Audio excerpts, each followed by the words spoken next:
Ayan po ang mga huli namin guys, mga kasiman daragat. Dami po, nandito po tayo ngayon sa freezer.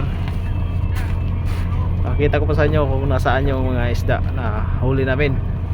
Ito po ay marami. Ayan po ay 200, sobra po, 200 mahigit po yan. Ito po yung huli ngayon lang. Ayun na po. Yan.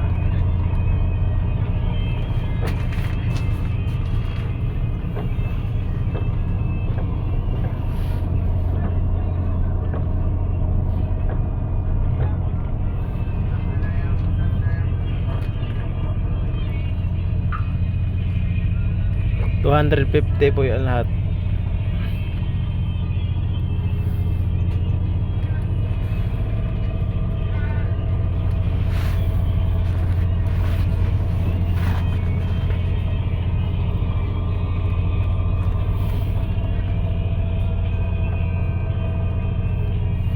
Dito po tayo ngayon nag-video sa Tigasan.